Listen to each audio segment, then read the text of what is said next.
Welcome to Fairfield Public Access Television and our show, RAGBRAI Show 25th, Fairfield 25th on the 25th. And we're here today for our second edition of our series, and we're talking with Kristen Bandy and Karen Crossland, who are committee chairmen for, first of all, the food vendors and the non-food vendors. And these are two very important parts of our overall committees to host the RAGBRAI event on July 25th. And Kristen, I know you have a really big job. Where do you start? We started, the biggest part we started with is trying to figure out how to get all our information to our vendors so that they can have the information they need to get to be able to do this and have it all work. We have to run everything through the chamber to help keep us organized, and so we're working with them. So you set up a meeting, and that meeting actually was May 1st, and you had good attendance? Yes, we had I think we had at least 60 people in attendance, and those are all Fairfield people. We're doing the food service and non-food service vendors that we're limiting it to Fairfield people only, and within the Fairfield Community School District. And so we had about 20 groups signed up, and then 60 people showed up. And this is something that RAGBRAI encourages, is that you do use local participation and support your local vendors. So you have the people that want to serve food or beverage or anything during RAGBRAI have to go through you. Tell me, what else do they have to do? Are there permits? Yes, you have in order to have a food booth, whether it's in your own front yard or it's in the downtown area where activity is, O.B. Nelson, Chautauqua Park, churches, you're in a large group, everybody has to have these permits. And one of them is a transient food license permit, and that's a temporary 3-day permit that's $10 if you're an individual, and if you're a nonprofit organization, that's a free of charge for 1 day. So if you're going to serve breakfast only and you're a large church group, it's free of charge. However, if you're a nonprofit organization and you're going to serve supper on the 25th and breakfast on the 26th, that's 2 days, so then you are going to have to pay the $10 charge to get your temporary food license. Now, do they have to purchase anything else?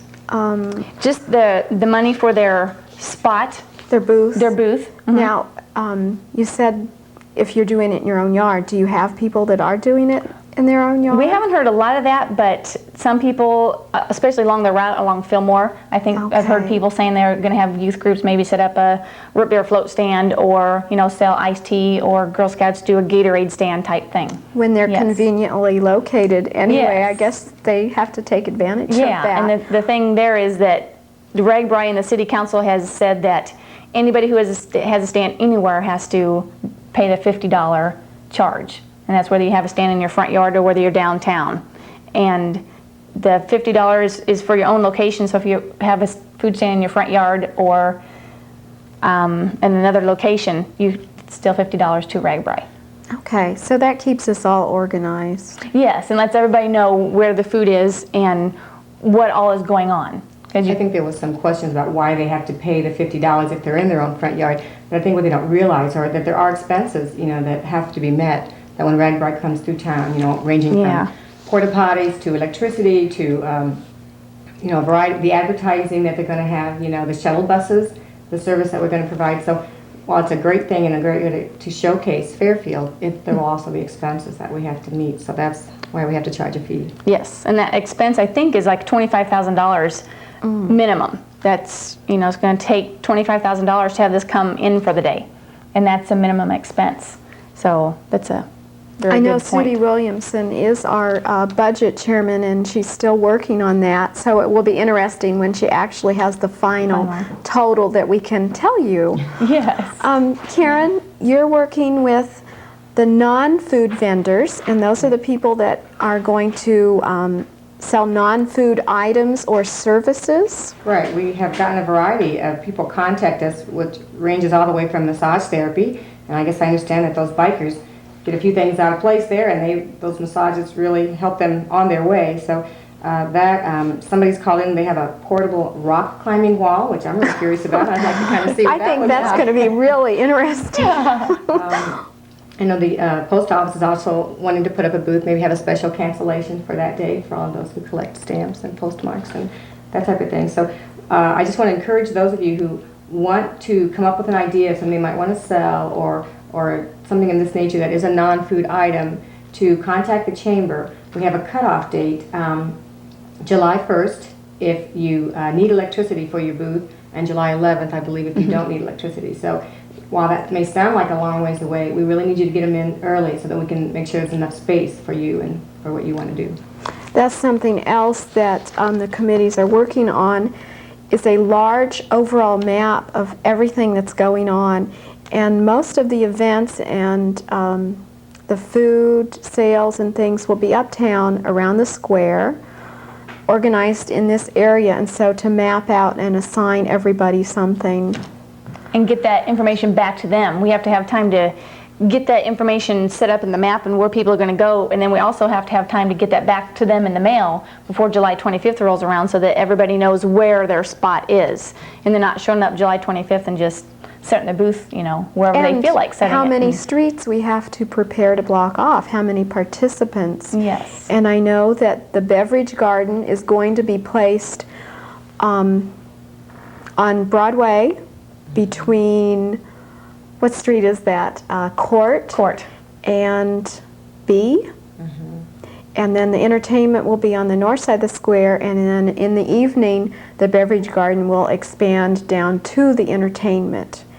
And then from what I understand, the non-food vendors and food vendors will be then spaced around the square, with the south side of the square completely for bus stops used for that. Yeah, that's correct. Right. That's the latest that I've heard, although things can change when we get together and work on this some more. Things do change. Yes. I might want to, we were talking about $50 for your spot. I mean, before we forget that and get this information in here, your downtown area for, if you're interested in having a booth downtown with electricity, it's going to be $100 for a 10 by 7 or 8 foot spot. Okay, and that way, you know, if you do not need electricity, it'll be $50. If you do need electricity for that 10 by 8 foot spot, it will be at $100. And if you need 2 spots with electricity, it would be $100 a spot because you take up 2 viable electricity spots, so it'd be $200. So okay. That's... And electrical spaces are limited. Plentiful. Yes. So that's important that if you do plan on using an outlet, to be sure and let us know right away, because it's almost like first come, first serve on this one. And also when we're talking about electricity, there's a vendor application form for food service and non-food service. Right. And especially food service people, if you're going to have electricity, you need to let us know how much wattage you're going to have, how many crock pots, how many coffee pots, and that way our electricians will know how much electricity you need. And if you need more than one 110 outlet, then it'll be $25 to get more electricity to your spot. Now, it's available, but it will be $25 extra. So what are some of the things? I know at one of our first meetings, and we were flipping through our booklets that tells us everything that we need to do, that Karen, you came across that said, ice. You're in charge of all of the ice for Fairfield. Well, yeah, I didn't realize that. I guess ice is considered a non-food item, and so which I was very glad of. Right now, we do think we have a group in town that is going to take this on as a moneymaker for their group.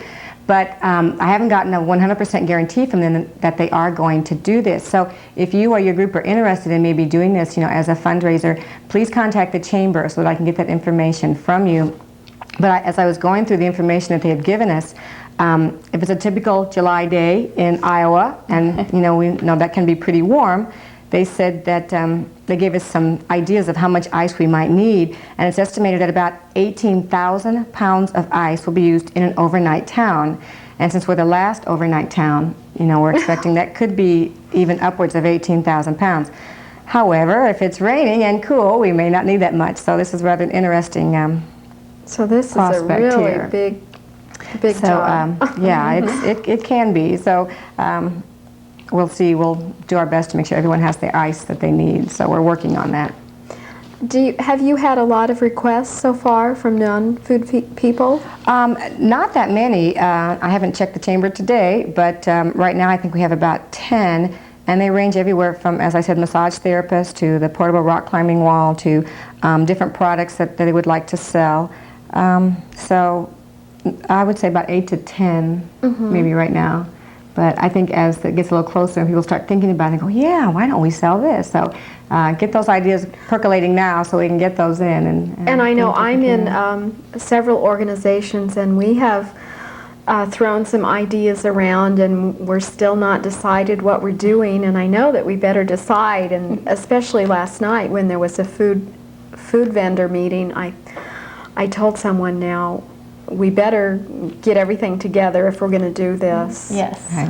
What types of food did people come to the meeting and talk about? They were supposed to bring a menu plan? We wanted them to bring a menu plan, and I was busy with the individual people talking, and the people on the committee wrote it all out on these nice 3 big boards that they have in the hospital meeting room. And the amazing thing was, I bet there were probably 20 people interested in serving food downtown, and there was like maybe 2 of them that were the same. They're all very different, which is not what we expected at all. Yeah. And the church, large groups, school groups, they have large locations to serve, say upwards of 500 people. In their own location, every single one of them had a different menu. That's great. So, and like I said, I was busy talking to individual people and individual questions, and I didn't get a chance to see what they're doing, but the committee people said that it's all different. That's and good. I know there's going to be spaghetti, lasagna, a potato bar. That's all I know for sure. I mean, as far as large groups. I know at the previous show that we did with Bev Nelson, she was talking about Jim Green from the Des Moines Register saying that one town several years ago, everybody fixed spaghetti. Yeah. And so everywhere they went in that town, about all they could eat was spaghetti. Well, that's what we were trying to make. That was one of our main goals for our meeting last night, was to make sure we had a wide variety of food, and we could have done without that. I mean, it's going to be nice to know what everybody's serving so that we don't have 2 or 3 duplicates, but it wasn't a problem at all last night. And church groups have come and are fixing meals. And then the shuttle has to arrange to go to particular churches so that they're serviced by the shuttle on the route. Yeah. So there's a lot of coordinating to get together. There is a lot of coordinating. It's going to be last minute. Not last minute, but it's going to be wait a little farther down the line before, because we can't really tell Vivian where he has to have the buses stop until those churches sign up, and hand in their application form with all the necessary information, which is a slow process. We didn't get as many people signed up last night as what we were hoping for. A lot of interest and we sold the Donna Lamb, the food service inspector, sold a lot of food service licenses last night, but they didn't sign up for their booth, which was what we were hoping to do. So that we'll be getting a lot of those in the mail hopefully in the next couple of weeks. Now, does she have to come and check them? Yes. Anybody who serves food will be checked. That day or prior? That day. Sometime during the day. It might be once, might be more than once. All I know is she's going to be in town with she and another food inspector. And they'll check the temperature of your products and your cleanliness and make sure you have the correct sanitation measures that you need. And that's really nice to know that when you're serving the public, that all these safety requirements are being handled and taken care of, and that everything is safe and good. Yeah, and it's not difficult. A lot of people, I think, will be, when you say something like that, it scares them off and think, oh my gosh, I have to keep my meat at a certain temperature and cook it to a certain temperature and keep my ice all, sanitized. But it's not difficult. It's, she has a pamphlet for it that she gives you, and as far as sanitation goes, a lot of it is just bleach water. Bleach water, number 1, reduces the flies. Number 2, sanitizes anything, so it keeps your hands clean, keeps your counter clean. Cover things with saran wrap. Make sure, one of the big things she talked about was with ice in your ice chest. If you're going to use that, make sure you have the kind that the little flip tab at the side of it, bottom edge opens so that water drains out. And you have to use a scoop with a handle, which can be any, old pot or whatever you have at home as long as it's clean, just so the handle part doesn't touch the ice. So it sounds scary and it sounds like a lot, but it's not. They've got it under control, and they've got it so you can very viably and easily do it. A lot of common sense things that we ordinarily do anyway, but we just Yes. don't think about them. Exactly. Right. And Right. so And it's not people, a I big think they problem. just get scared and think, oh my gosh, but it's not that way. And so if you have a crock pot that keeps things hot enough, and a cooler keeps things cold enough. So, Now, if you didn't go to the meeting and you want to serve food, is that still possible? it is still possible if you didn't go to the meeting and you have no information. Number one, you need to call the chamber and let them know you're interested in serving it, and they'll get your name and number down. And also, you'll need to go to the chamber and pick up a packet of information. We gave out a 4-page packet of information last night that tells all the information you need to know to set up times, when to serve, how many people to serve, that sort of thing. It has your tax form in there if you need one. If you don't already have tax, it has a temporary tax form for you. And it has the vendor application in there also. And the cutoff dates for both signing up for selling food or non-food items is July 1st for electricity, July 1st for electricity. and July 11th if you do not need electricity. So that's giving you quite a bit of time yet Yes. in July. Yeah, and I'm not saying we're not having another meeting for food service. We might need, down the line, closer to, the end of May, middle of June. If we don't have a lot of people with their information in, we might need to have another meeting, or we have another 15 or 20 people sign up, then we'll have another information meeting so they get all the information correct. So, Okay. Karen, are there any other unusual things that have been done for selling? I know that Kathy Peck told me that on lots of RAGBRAI years, that almost every town she goes into, they have a bucket truck that will put someone up in the air, and they charge to go up in the bucket truck, and then they're able to take a picture of everyone out there. I'm not sure if that would be something that they would have to come to you for. I would say that sounds like a non-food item to me, and they need to contact the chamber about that. It sounds like a great idea. Is the fire department somehow getting on I this, or don't who has a know. bucket truck? It's just an idea. I haven't heard of anyone doing that, but Kathy Peck did say that almost every town has somebody, and people just stand in line to do it. Well, so you're only limited by your creativity, so get those brains to working and come up with some really unique things. It's going to be a fun time. I'm really looking forward to it. We were here for the last RAGBRAI through town, and you meet so many neat people, and you have such a good time, and it's just a great way to show the friendliness of Iowa. So we're looking forward to I it. think so too. And also, when we're thinking of the food, do Fairfield people, they told you, do they come out to participate in some of the eating? What they've told us, and this comes from RAGBRAI in Des Moines, and that is there's going to be 10 to 15,000 riders that come through, 10 to 12,000 riders that come through, but on Friday night of RAGBRAI we should expect 20 and upwards of 20,000 people Friday night.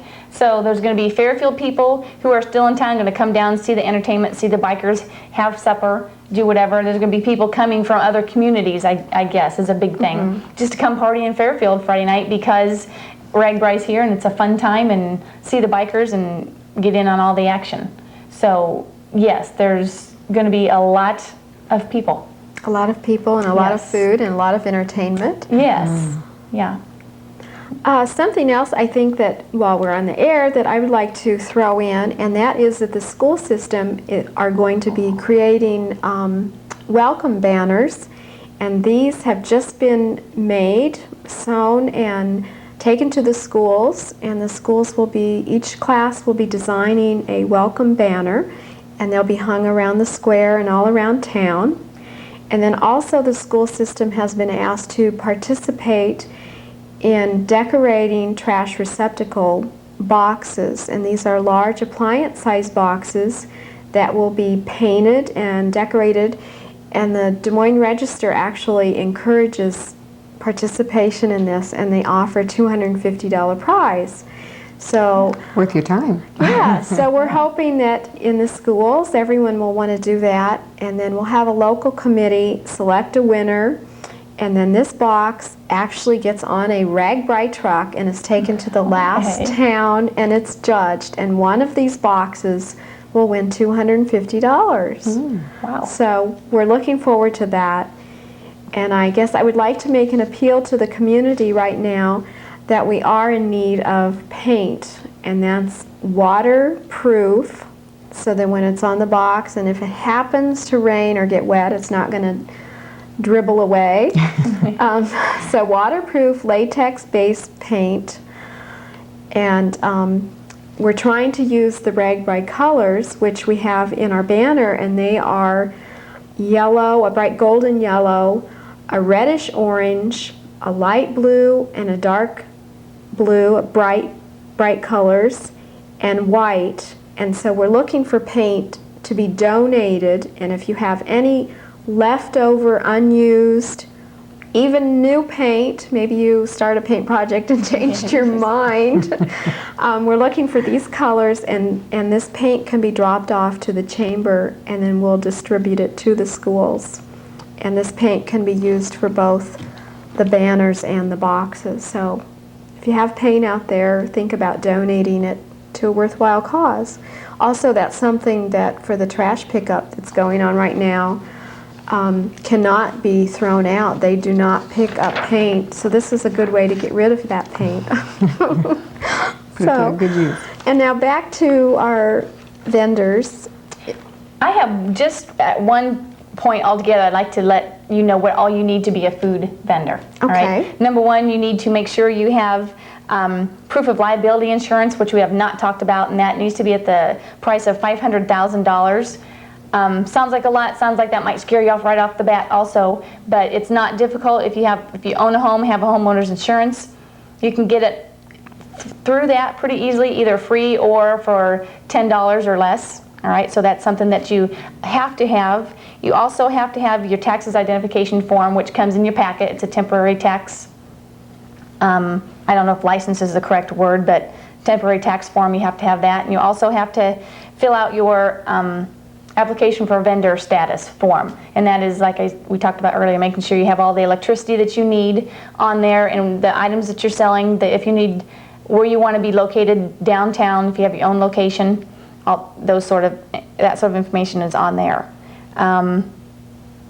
Let's see, I think that's for the most part what you have, those three things you have to have in order to have a food stand. I'd like to insert that it's also true for the non-food vending. You need those same things. Okay. You need proof of liability insurance, and you need to fill out the form that you can get from the chamber, and Taxes.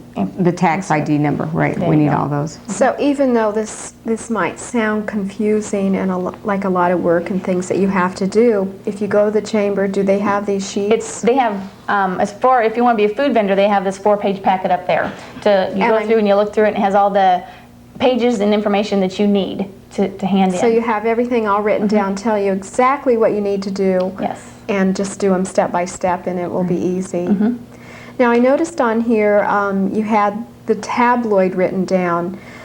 If you're going to have a food booth or non-food, and you want to advertise it in the Ledger tabloid that will be taken to the previous town, that will be through the Ledger. Right, and if you want to advertise, you need to call the Ledger, and Gene Ludke is the person you need to talk to there, and he'll get you going on what you want to advertise, let you know how much it is and what kind of advertising you can get, what size and what it will look like. And then this tabloid, which is like a 4 or 8-page newspaper, will go to the Bloomfield? We'll go to Bloomfield, and then every writer gets one of these for free. And it has a map of Fairfield and everything that's going on in Fairfield with numbers.